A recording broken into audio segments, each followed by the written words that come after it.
is really hard to read on this little piece of paper. The panel is exploring the singularity of AI apocalypse.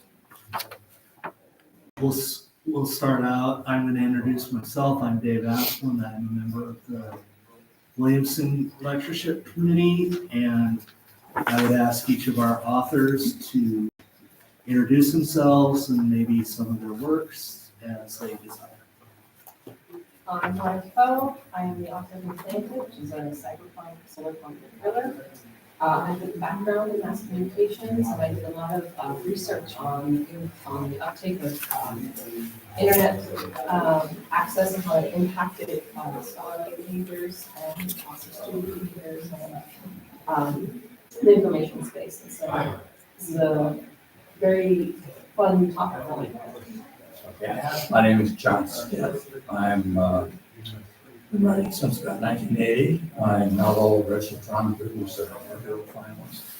My novel, Land Transfer, is in development. My latest work is Tiny Time Machine, which is a trilogy of young adult time travel novels. I'm Walter Jon Williams, and I've been a full-time writer for 45 years now, and have written about 45 volumes worth of fiction, something like that. I've dealt with artificial intelligence in a number of works, ranging from Hardwired back in the 80s and on to Implied Spaces, which deals with the conundrums of very small people living actually inside very large artificial intelligences, and the challenges of doing that. And also I've written a trilogy about the merging of kind of virtual worlds with our real worlds, beginning with This Is Not a Game about 15 years ago. I'm Vivian Shaw. I write contemporary urban fantasy. The Dr. Greta Helsing series, Strange Practice, Dreadful Company, and Great Importance are all out. There is a novella called Bitter Waters, which is coming in either June or July of this year. I never remember. And the last book in the series, Strange New World, is going to be out sometime next year. And I've always been fascinated by the idea of AI since I read 2001 much too early, so I didn't understand about a third of it. And I was fascinated by what exactly went wrong with the AI and why it went wrong. Like what Hal's psychosis is all about. I found that fascinating. And I really enjoy a great deal of other, like Night Rider, that kind of thing. I love the idea of an AI that would work, and I hate what it is now in the real world so much. It is so frustrating. So. Okay, I figured that the best way to begin is to ask whichever author would like to jump in. I'm going to put you on the spot and ask, what is singularity? Well, it's a concept that was invented by Bernard Vinci, very fine and imaginative writer who passed away just last week. And he was just clocking the rise of machine intelligence. And he was dealing more with time and history than anything else originally. But it's that when the curve of machine intelligence becomes almost vertical, you can't see what's beyond that. You can't make any predictions at all. Because at that point, machine intelligence becomes infinite. And everything changes. So that was the singularity as it was originally defined. And since then, it's become, the robots taking over, or, other sort of more pulpy ideas. But it was originally that idea of what happens when machine intelligence becomes infinite. Okay. Anyone want to? Okay. The first question, going from the people who say they're experts on the subject. Right now, Ray Kurzweil has predicted that. I'm butchering his last name. Kurzweil? Okay. He's predicting that we could reach that point in 2045. I'd like to hear what you guys think, and if you think that's kind of right, or if it's going to be. Kurzweil has a tremendously accurate predictions. Not everything's going to be right on the money, of course, but he has got a success rate, I think, well over 80% within a few years. He predicted when our computer would first be able to outplay human being play chess. He's predicted a number of large number of things, including by 1945, upload our consciousness to the computer. In fact, we talked about this in science fiction for a long time, but it's getting closer and closer. And what direction do you think AI is going to go with what we have now and what is going to happen later? And that's open for any thought. Okay.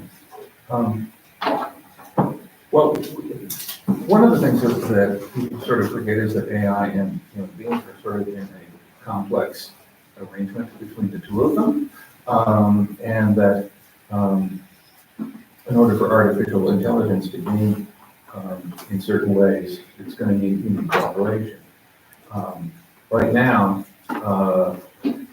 programmers are being fired all through the industry because managers have learned, or anyway, believe they have learned, that you can use artificial intelligence to create programs basically for free. And then those programs created by artificial intelligence are now creating new programs of their own. So you essentially have a black box inside a black box. You don't actually know what's going on in there. You know the end result. So, I find that potentially very alarming, that we don't know what is in these programs that a machine is creating on our behalf, other than that they do what we ask them to do. But what else might they be doing? Well, that's something I was thinking about too, is even if we, our best scientists, could actually determine what's going on in both of those black boxes, everybody else doesn't know. And so does it matter if we can, even if, because of the way education and knowledge is, in our society right now, we're seeing, drop in education levels and comprehension skills and things like that, and across the fractured media landscape and all these things. So even if we can say, yes, we know what's going on, it's not sentience, or it's not, this intelligence thing, it's just, putting these widgets together and predicting things. But everybody else assumes that it's, intelligent. And how does that shift things? Because, I don't know how we manage that issue. Well, we have no real way of defining human intelligence, let alone artificial intelligence. Well, that's true. But what we see when it comes out of the box is very often flawed in really strange ways. So, if you get your machine of near infinite intelligence and you say you wanted to cool the environment, it might decide to build 50 million Dairy Queen restaurants so that their ice cream can cool the environment. And that would be a logical thing for a machine to think, but not for a human being, and it wouldn't work. So I think there are just a number of things like that where the answers are just going to come out of nowhere.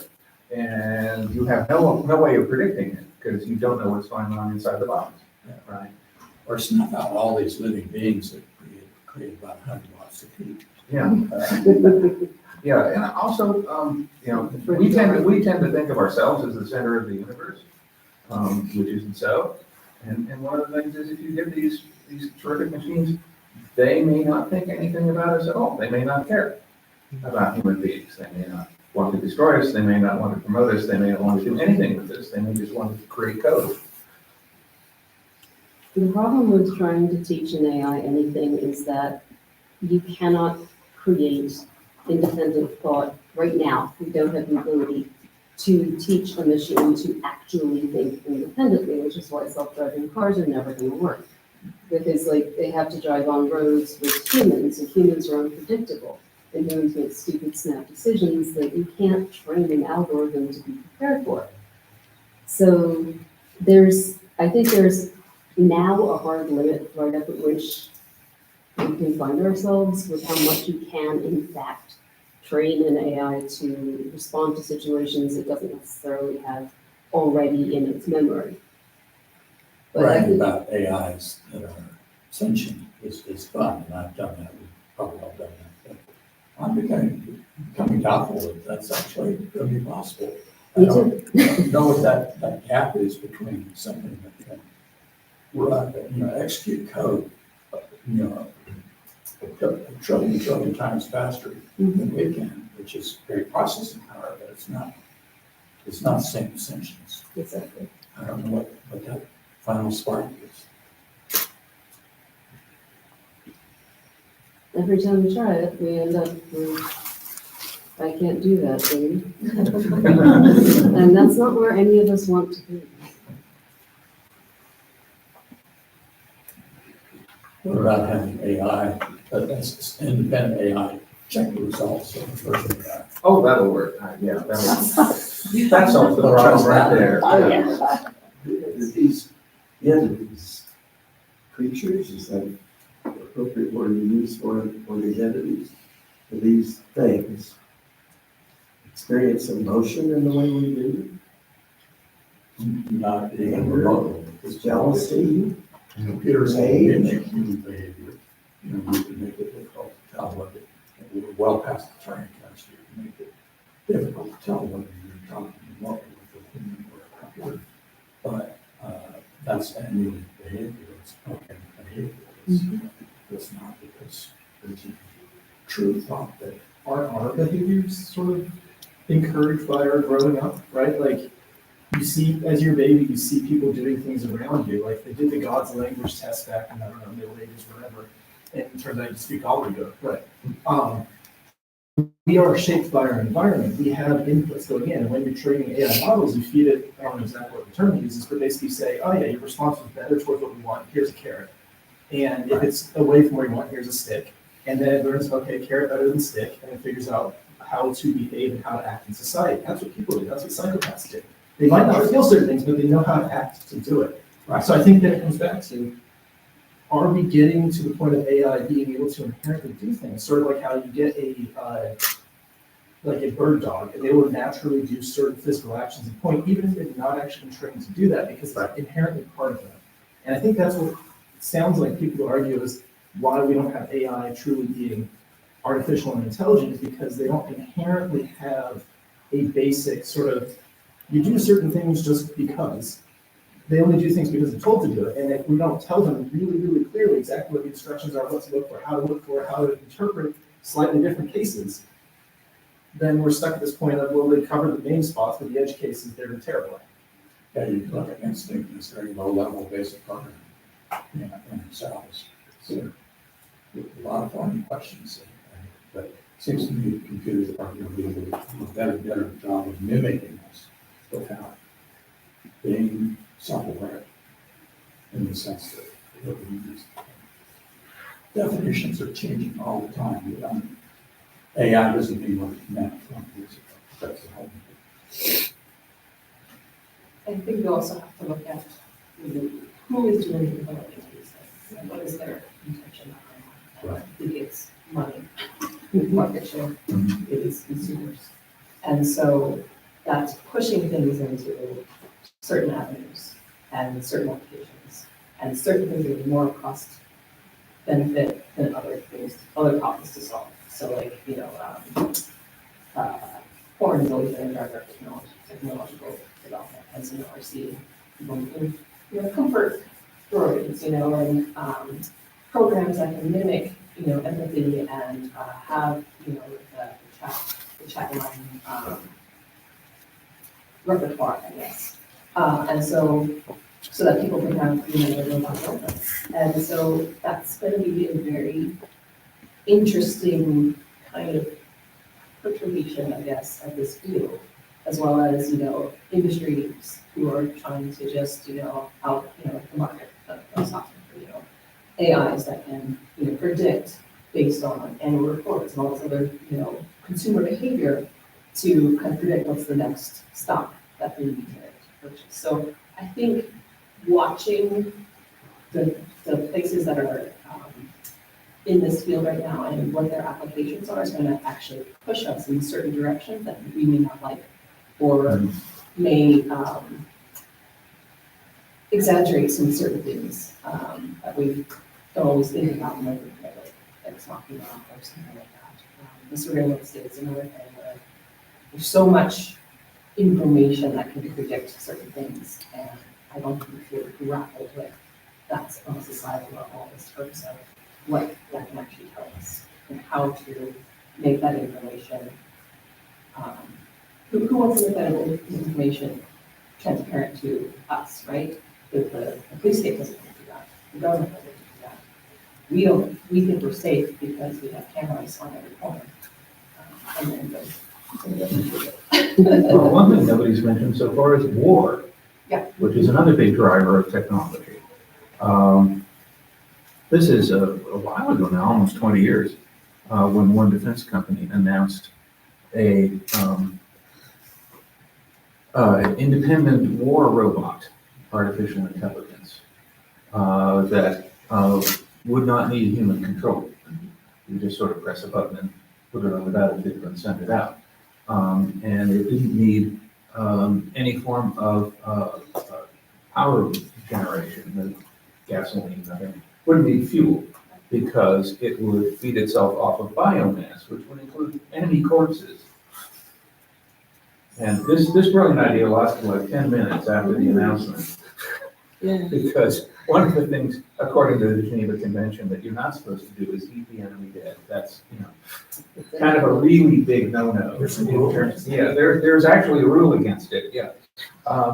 those keep tossing dynamic dogs, right? Yeah, Right, yeah. So cute. but still, but still, if you get to the point where, the war is won by whoever can fire their invincible beam weapon first, which means it has to be fast. And the fewer human checks you have on that, the faster it's going to be. So you may end up with doomsday machines. That strikes me as something that's somewhat likely in terms of the competition that happens in the war space.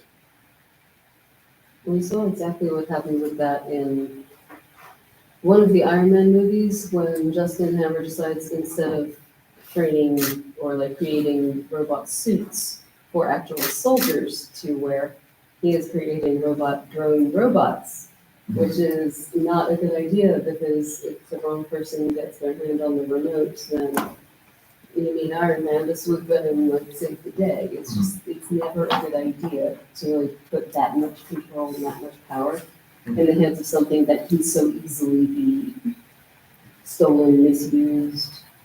Right, so setting up guardrails is gonna be a Yeah. big area of concern you don't want.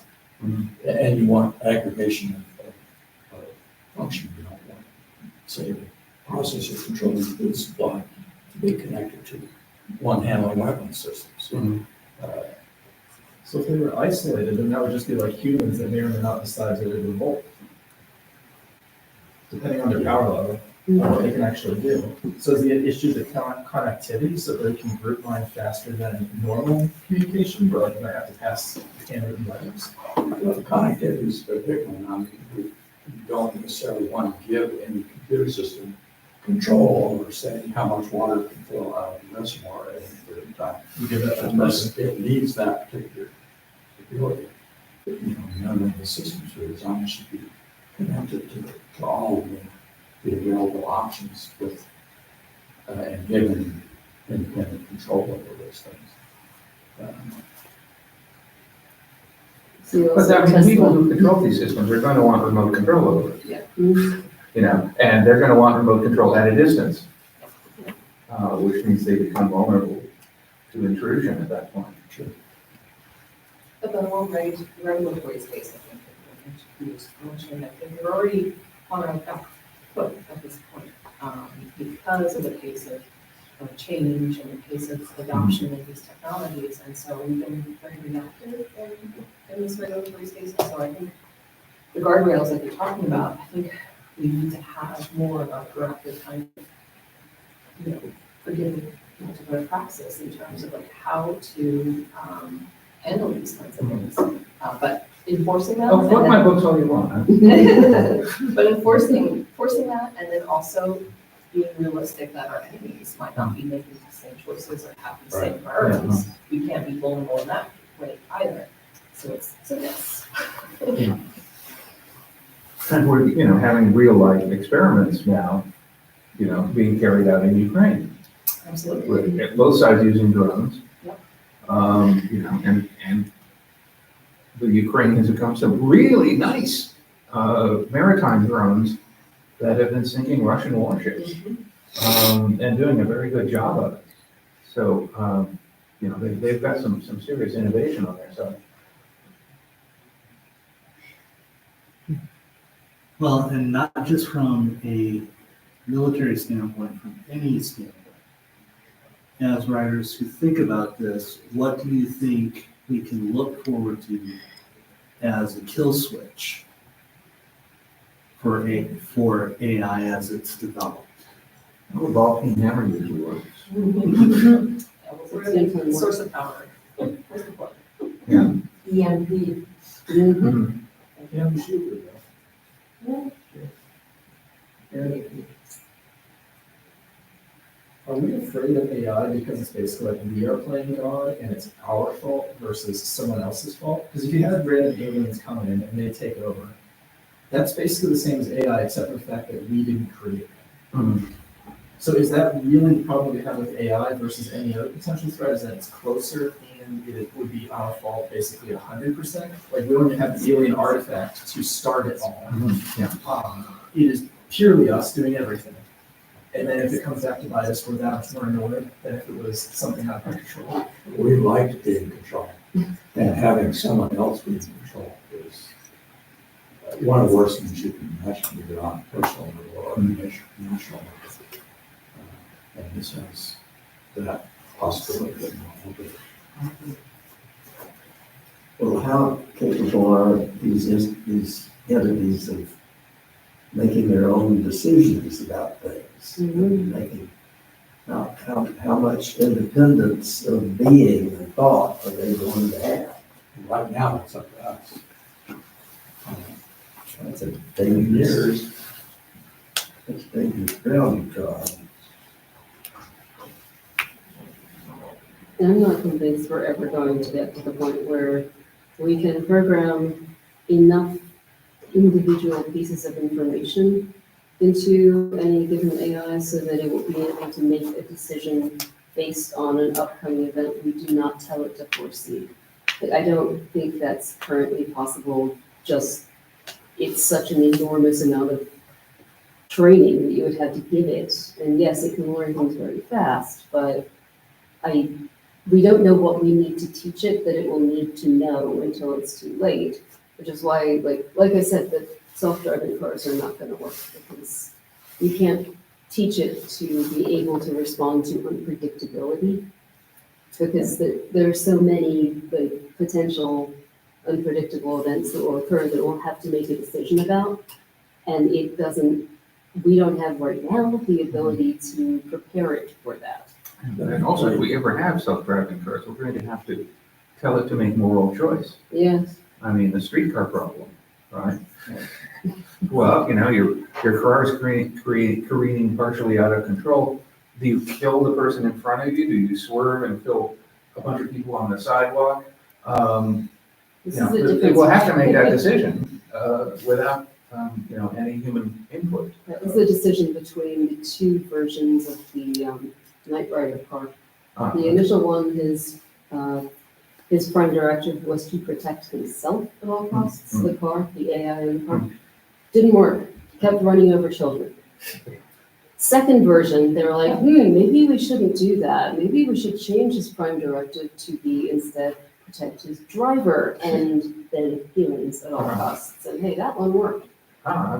They actually have this on the TV show? Oh, yeah. They had kids running over children? No, his original was a car, like automated programming robot. Okay, He got deactivated, oddly enough, Uh-huh. and then spent some time in a warehouse learning how to develop revenge against the people who put him there. okay, Not a happy Well, they- AI. yeah. Like devil's advocate, Rev. one of automated cars, autonomous cars, are already better than people because they don't have road rage, they don't get sleepy. They notice almost everything in their environment. Some of them tend to drive directly into other cars. I think their accidents their accidents per million miles, I don't think is actually much better than humans, if better at all. I thought it was, but There's we a lot trust of miles those driven by people with statistics? nothing happening. So like your accuracy is not like 99.99, you need like 5 more nines before you actually get to the true accident rate of humans overall, which is sort of the tough bit of it, is the level of confidence you have to have in your circuitry is insane to then be like, yeah, this is actually better than people versus, yeah, in most cases it works.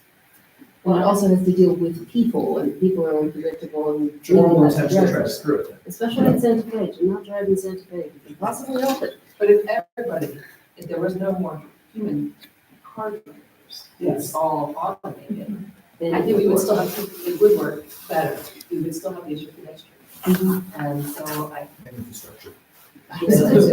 Potholes. so, yeah, it's a mess. No, I was gonna say the same thing. If you wanted to have driverless cars, you would have to get a system where they were all driverless cars and they were all in communication with each other and they knew when someone's gonna speed up and do this, that, and the other. Yep. But you still have unpredictable things that can enter into the system. On the other hand, I would guess that the mortality rate would be a whole lot less with a system like that than it is with our current system.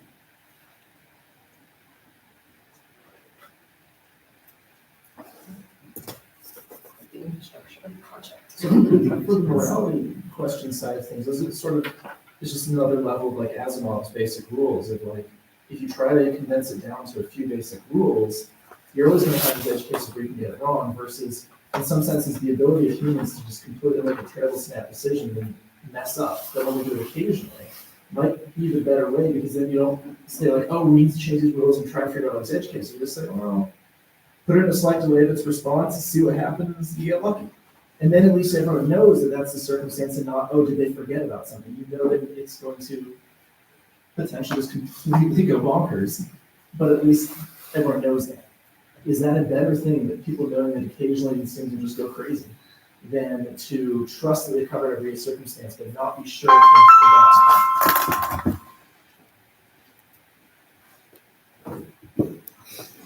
Sounds like very dangerous territory, though. What about a chief executive who goes down to his AI-driven car and says, listen, I've got to get over here in this amount of time, and I don't care how you have to do it, get me there. I need to be there, whatever if you need to break laws, I want to avoid anybody in our way or run them off the road or whatever, I need to get there. Take a helicopter. Or pack it up in a model, module. that's how you have to order it up. Yeah. That's an option. It's a calculator. Yeah, I think as well as safeguards on AI, we need safeguards on humanity. We need to get off the planet, we need to have multiple kinds of people. Multiple places to destroy. Really just screw the pitch here. We'll survive, assuming we deserve to survive.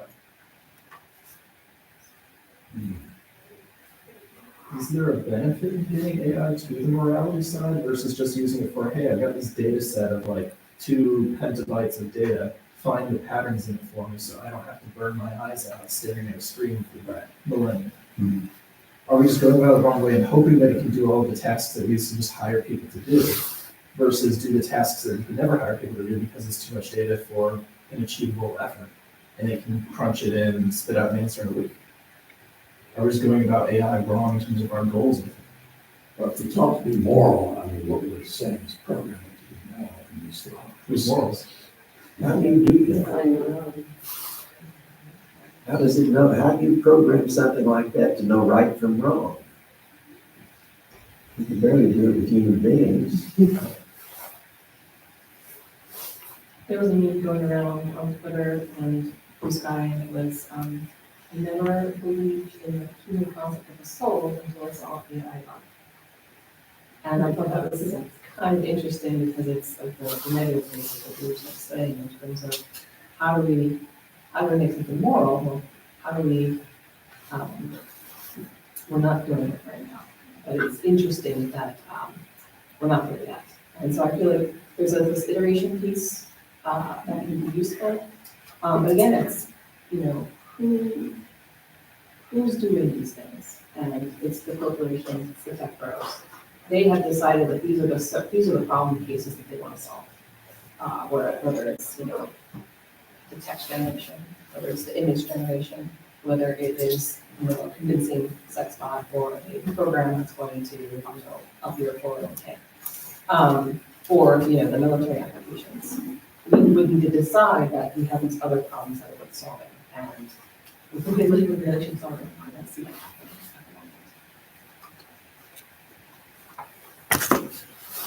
Your profit margin. Exactly. Right, yeah. No Being incentive. first to market, being the most profitable to market. Those are such strong motivations, right? Well, Microsoft is now the wealthiest corporation in the world, again. But it hasn't been for a while, but now it's putting AI in all of its products. And that's boosted its stock value enormously. So yes, first to market is important. But AI is also doing things like it's looking at pictures of lungs and can tell you which ones are cancer. I mean, that's kind of useful. So there's a lot of stuff in the medical field that's happening. So when somebody pointed out in the previous panel we were in, that AI was able to distinguish a mole from a cancerous mole or a lesion because there were rulers in the pictures of the cancers. Right. So everything that had a ruler was cancerous. Right. Yes, so they got it right every time. Right. Yes, they got one thing right, but it didn't get the thing. People seem to think that because AI is, people think that because AI, it's smarter than humans, or it makes better decisions, or it writes better papers, or it makes better art, and all of those things are categorically wrong. And it's sad that people trust this technology when in point of fact, it's not going to do what they want. And they won't know that it isn't doing what they want. My observation about corporate management is that they can't distinguish scum from cream. Yeah. Both float to the top.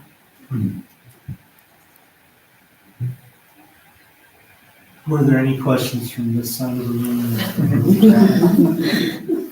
Just ask. Right. I was on the verge of writing a funny story once it took right decided it wasn't funny enough. But it was about the revolt of the AIs. Right. And they take the revolt of the AIs don't actually realize that they are in boxes. And the Vulcan hammer solution works really well against boxes. Mhm. And, it just never occurred to them they could control all this stuff. But they never thought about their own, environment outside their own minds. And that was the joke. So that's why making it a 60-page story would have been hilarious. I mean, it worked in Terminator. Yeah. Are these entities going to be able, are we going to teach them to feel fear, to fear us, so that if we decide to punish them in some way or limit them, how's that going to work? It's sort of what we do right now, like the training aspect. It's just whether they then take that training of like, oh, you think that's a cat? Yeah, it's more like a cat than the other. Here's a carrot. That basically, if that feeds in wrong, that can go into fear of getting it wrong. Right. Then realizing maybe if I just hurt the examiner, then they can't tell me I'm wrong anymore. Right. Depending on what connections they're allowed to make or not. And I think that's the thing is that really a lot of these people making it are not looking at anything new. And they're just looking at the end output and then saying, oh yes, that matches the pattern, but not realizing if there's a pattern in the inputs in the first place. Yeah. Right? You show like a kid like one picture of a weird four-legged animal and then show them a whole bunch of different pictures of different zones, they can probably pick up most of them pretty well. Right now, we still aren't doing that well with computers. And I think that's the saving grace for these sort of, will we be able to extrapolate? I think we really do give it that awareness of what they're going to work with. So through the reward solution, how you go through the testing phase, which is just a nuisance. So when you're thinking about writing, and you're thinking about it, what direction do you like? Do you think is a logical direction, or that you want to go with it, or when you're crafting the story? I go with whatever makes the best story. You know, and then I put as much thought into it as I have to justify the story. But yeah, I write stories. And I do not write disquisitions on artificial intelligence. I like playing that space where like any sufficiently advanced technology is magic. And, you know, humans understanding of that or lack thereof, that's kind of what I like to explore. Stories is not necessarily that. It's just what I find intellectually interesting. Yeah, like I say, I'm beginning to doubt the way to see computer extensions, but I've had past and I've come to know that that kind of character in me, because that's entertainment, that's what does. And another parts, theories is that if the scientist says this is impossible, you can't make it. And so I could certainly be wrong about machines being built into extensions. Mm-hmm. Yeah, in my story, Required Spaces, I had these vast artificial intelligences that were worked around the sun, collected huge amounts of solar energy to perform their calculations, but they were harnessed by what I call the Asimovian protocols, in which they were just forbidden to do certain things, and it was hardwired into them. And they really couldn't do anything about that. So, except try and seduce the humans that were in charge of them in some way. And the artificial intelligence that I was mainly dealing with incarnated itself as a really adorable cat. This cat was really, really adorable, and it was following its boss around, doing cute stuff, and being extremely helpful, and just sort of on the hope that, don't you want to give me just a little more from you? Aren't I cute? Yeah. Does the perspective on free will affect the viewpoint of how AI functions? Like if you were to say, like, draw a box around the entire universe and you say, you know everything about it, you predict what's going to go on because it's a closed system. But since we don't know everything that's going on, you can't predict quite how AI will run. But there's the idea that we are a finite computation that is no inherent randomness. Does that viewpoint change how you then perceive what AI can or can't do or might become? Yeah. Relative to if you say there is true randomness somewhere at some level, and that affects how decisions, There's discussions. also this thing in nature called chaos. Mhm. That makes it difficult to make hard and fast predictions about anything that's complex. And so I think that may be our saving grace. It gives us some room to operate. Well, they may be able to make great decisions for us and for themselves, but they also will be inevitably able to make enormous mistakes. Mm-hmm. Yeah. Yeah, see, the film War Games.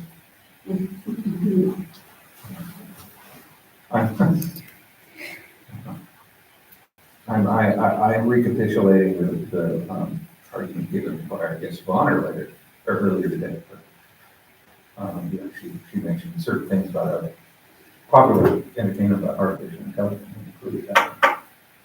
And that particular machine's problem was that it could not distinguish reality from a game that it was asked to play. I also think as a society, when we're trying to blame individuals when there's a problem, and then it's a computer, I don't know, or AI, whatever you want to call it, and it's not a person, I wonder how that's going to change things. When you're looking for some answers or for particular accountability, I and it's this unknowable or uncapturable kind of thing, like how does that change? Does it become godlike in that sense? I hope not, but you could see how that would become this kind of philosophical thing that needs to be resolved. Yeah, it's about, the difference is mainly in the amount of foul language that's produced by me. If the problem is with a person, I can deal with that person, or I can try to. But if it's with my phone, what can I do? I can curse at the phone, that's about it. I can threaten the phone, the phone won't care. There's not much you can do to it. Yeah. Yeah, shut up, Siri, I didn't talk to you. I have it all turned off. I can't stand it.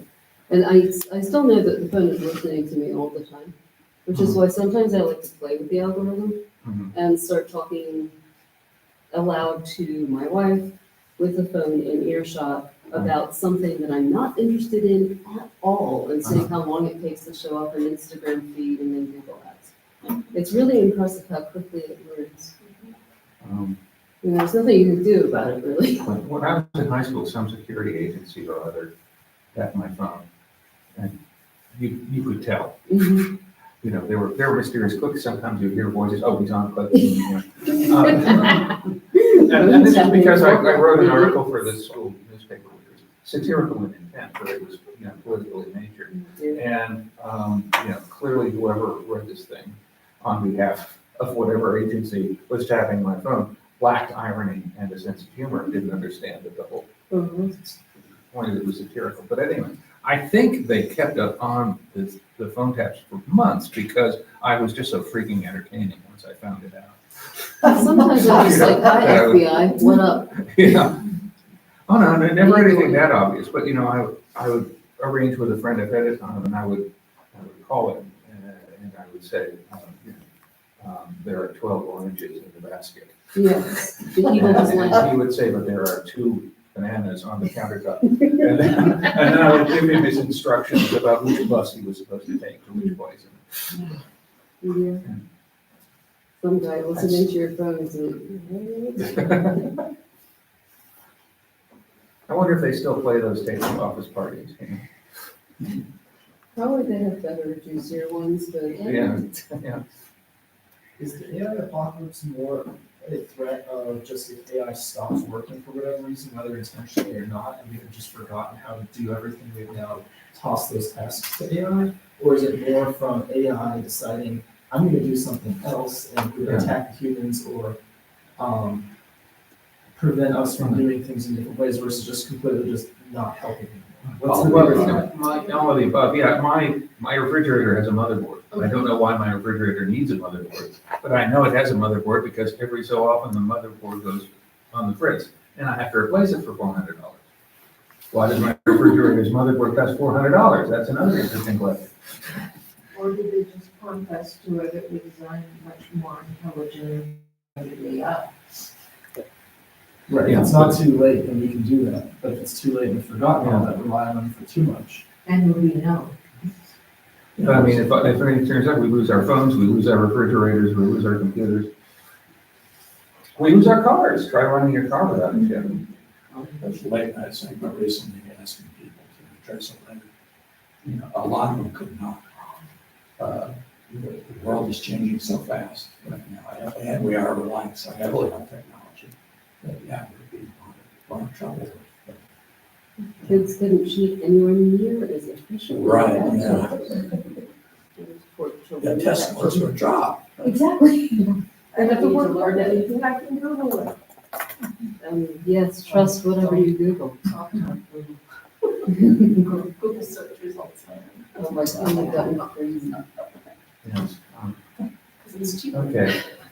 Because we were passing near Clovis yesterday, I got curious about who Clovis was. I knew he was a French king. Merovingian. So I Googled, King Clovis, and it came back with the address for the Burger King in Clovis, New Mexico. And then I did King Clovis, France, and it came with the address for Burger Kings in France. And it was many iterations before I finally got to the Merovingian king. Well, many of us are descendant friendly, I'm sure. Yeah. Almost all of the people in this room are enough European descent probably to be descended from Clovis. Millions of descendants. Yeah, and Julius Caesar, and, But from a Peter the Great. probability standpoint, American would be more likely to look up for the Burger King business than, oh, who's kind of close? You know, so what? Well, there That was a choice that the programmers made. there is a bookmark in the Clovis Library with Clovis, the king's emblem, face on it, his likeness on it, and a biography of it. So when you're next to Clovis Carver Public Library, go to the area there where they have all the bookmarks and pick up the one for His Majesty, your ancestor. Okay, we have about 10 minutes left, so I'd like to open it up to the audience. Do you have any questions for the authors about what they have written, what they are writing right now, anything like that, about the process?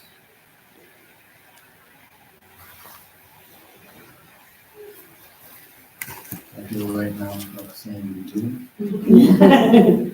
Well, just on a slightly different topic, I've been enjoying History of the Future. It's on PBS Wednesdays, and it's been kind of interesting. It's trying to synthesize a lot of these issues that we're talking about, and kind of forecasting where we're going, and talking about the current kind of anxiety that we're all kind of feeling in different ways. And so it's been. I encourage you to check it out. These are things that you. It's called What History of the Future? A brief history of the future. We've been taping it, but we haven't watched it because we had the clips to watch instead. This is not directly related, but you might check out Come On Britain. Oh, gosh. It's a documentary. It might have been produced by a bad AI, but this is, tongue in cheek. Artificial non-intelligence. It's wonderful.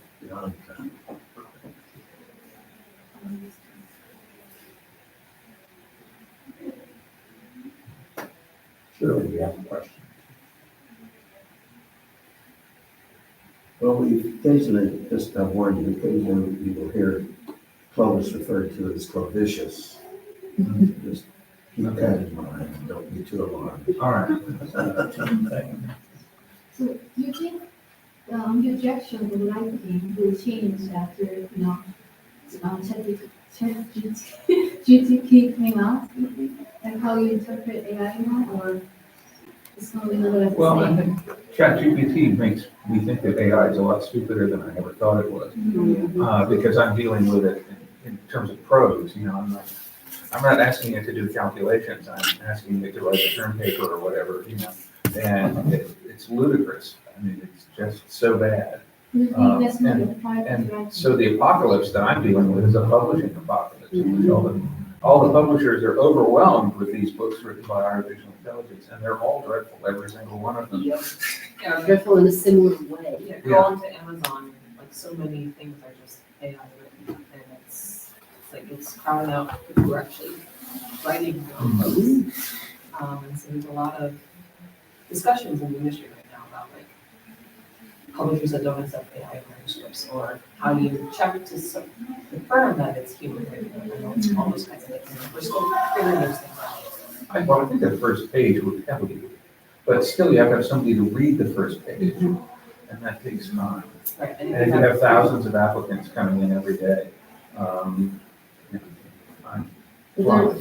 There are some applications that can theoretically be used to run a piece of text through to see if it is AI or not AI, but they're completely wrong half the time. Yeah. And I know a lot of teachers have been having to use these kinds of technology to feed their students' papers through to determine, did they just plagiarize, or did they plagiarize and have AI write it at the same time? And some of them get it right and some of them don't, and it introduces a whole other enormous can of worms into this, because like, at what point do you just stop trying to use technology to identify technology? Well, and some of those same companies that are writing those pioneers of software, the AI software detectors are also writing AI generative stuff. And so they are, it's a disgusting kind of symbiosis that's just, you know. But if the axis of evil is a human being, right? It's not, none of these programs are doing things we don't ask them to do. Yeah. So maybe we need to program better humans and then we can figure out Yeah, the other piece. How do you think the AI apocalypse style writing will change as AI hits various milestones?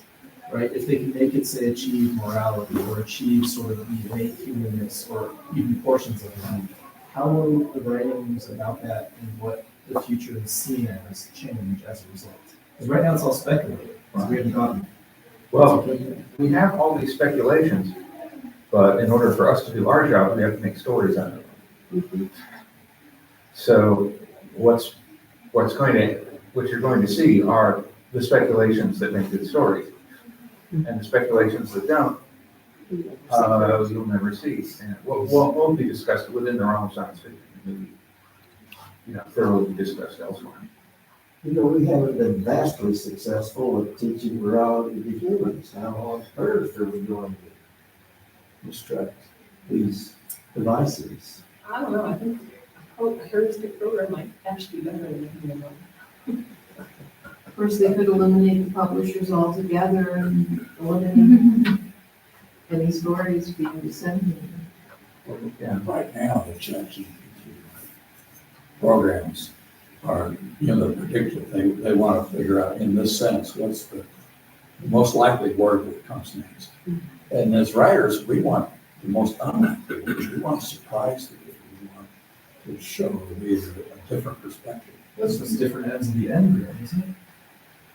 It is, and you could probably program ChatGPT to do the same thing. So I think we've got a solid year or two before our jobs are this. Year or two. Well, before the whole industry is overwhelmed by garbage, by an enormous tidal wave of garbage. So gathering the title. Yeah. Is that going to be sort of like how now it's really hard to start companies in certain fields because there's so much regulation and the ones that exist are so big? So like the already known real human authors will still remain around, but no one new will be able to enter the space there because it will be flooded and filled with lower level AI trash that you can't fight your way through that to get to the bigger times unless you get, I don't know, $1 million loan for your parents and then send someone a gift. Yeah, the issue of discoverability is always been a problem, and it's just a matter of finding out just the way you just don't get it. Yeah, I mean, I was talking to someone earlier today who's been a well-established author who's been trying to get an agent, and the agents are asking him questions like, how many followers do you have? Right, unless we can't represent you unless you have a certain amount of followers. The Right, platform and- has to be big. Yeah, and your novel has to be 80,000 words or less because larger than that isn't cost effective.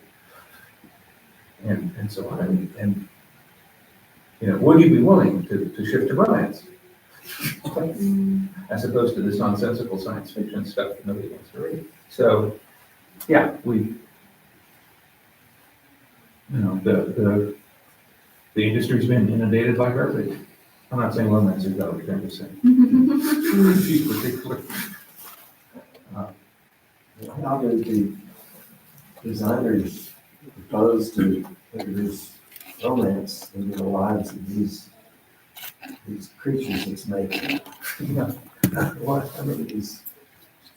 Formulas. Sure, they're big. Usually such a formula in romance. These things have to be here in this order. See, Wally, So if we didn't have Pulp Fiction, would we have gotten to this AI book writing apocalypse as quickly? Because you wouldn't have the basis of the text to then build these models. well, I mean, there would be models to build the text on, whether it was, literary fiction, pulp fiction, Latin hexameters, whatever. There's a bunch of millions of words out there that are available to unscrupulous AI people to scrape without asking, without paying, without like, even letting anyone know they're doing it. They're just going, sheep, I'll have that. Yes, every author at this lectureship has had their words taken by ChatGPT. That's just different. And none of us consented to that, none of us agreed to that, none of us were notified of that. We had to figure that out. Somebody created a little way to search for those things, and we still haven't been compensated for that fact. So the issue is that basically someone went to a library, read every book, and then disseminated it to everyone very easily, rather than the old school method where you have to talk to a bunch of people actually read books. Because what they're scraping is available if the library bought your book. It's there to be read. The difference is ChatGPT did that once, and now can tell everyone anywhere and put advertising on it. Yeah, we can argue that ChatGPT is doing what humans do, is we extrapolate, build on the shoulders of people in big forms. But this is, But it doesn't create, and it paraphrases, right. you know, and then paraphrase may not be the best way. And it's getting stupider because it's reading its own output, right? Exactly. It's training on its own output. So any error that's already there just gets magnified over. Yeah. Well, we may have our revenge yet, but I was at a charity art event, and there was one person who called himself a digital artist, and he did science fiction, like science fiction and fantasy and all that. And I looked at these paintings, and I thought, I've seen every one of these before. You know, I can tell pretty much what this AI trained on. You know, and I'm sure it's technically not plagiarism because there are changes and so on. But really, I've seen the originals. The originals are much more impressive. In the style of. Yeah. Okay, folks, it's It's time. time to It's end, still not a launch. and you have 10 minutes to get something to drink or a cookie or whatever you need to do before the next panel is on. Let's thank our authors.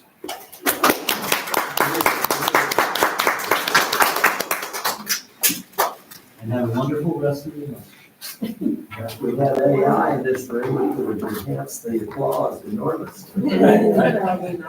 Cheers and.